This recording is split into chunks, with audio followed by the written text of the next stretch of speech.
problem we're trying to solve with discovery is the well-known issue of the negative consequences of unchecked SaaS sprawl.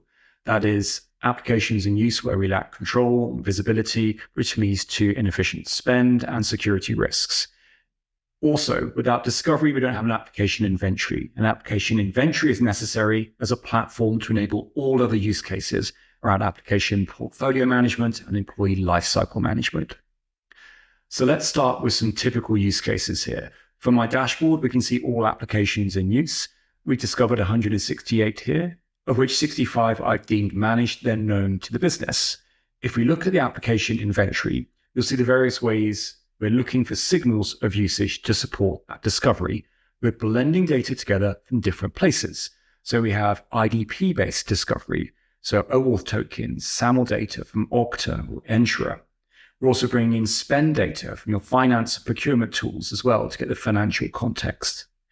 In addition, we have a browser extension for SaaS Manager that discovers non-SSO initiated logins to applications.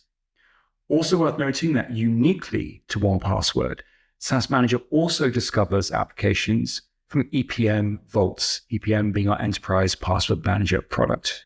So for customers running EPM and SaaS Manager, we have a unique vector for discovery that shows people using applications and storing those credentials in an EPM vault, even if we're not seeing that application from SSO. So let's take a very real example here.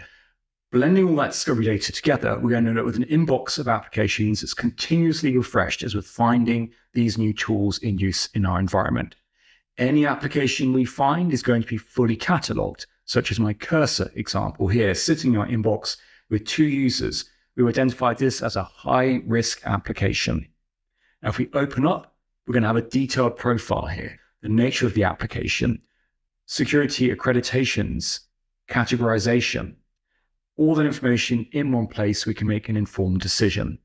Now, if we go to the accounts list for this application, we can see who's been accessing Cursor, which could represent a real AI risk for us. We'll see as recent usage here for this user. And from this perspective, we can start to revoke OAuth tokens and remove that risky access if we so wish. This is one example of an AI tool in use that's unapproved.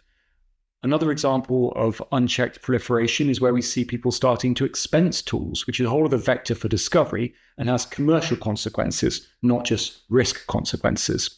So if we go back to my applications inbox here, let's do a filter to say, show me anything that's been recently discovered where there's been over $10 of spend. Wrike is an interesting example here. Open up the application profile. Again, we're going to tell you exactly what that application is with context. We're also going to flag situations where there's overlapping usage. So Wrike is a project management tool. We also have these other project management and tools in use already. And the compare apps option gives us a nice Venn diagram showing user overlap between those tools.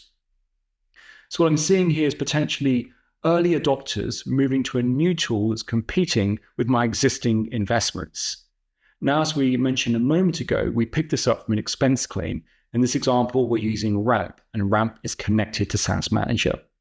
If we go to the Spend tab, I can actually see that transaction. So on the 6th of April, this user, credit card expensed a pro license for Wrike. We've also attached that to the requester's record, Bob Jones. And I know exactly who Bob Jones is because we've got all the master data about these people, blended from HR systems and the IDP, so I get immediate context. What team is this person, their cost center, their line manager? So I can now engage with that team and understand the use case and see if I want to formally onboard Wrike or perhaps push it out of my environment and stop this spend before it proliferates. All of this is great stuff, of course, but I don't want to be going and checking on these things every day.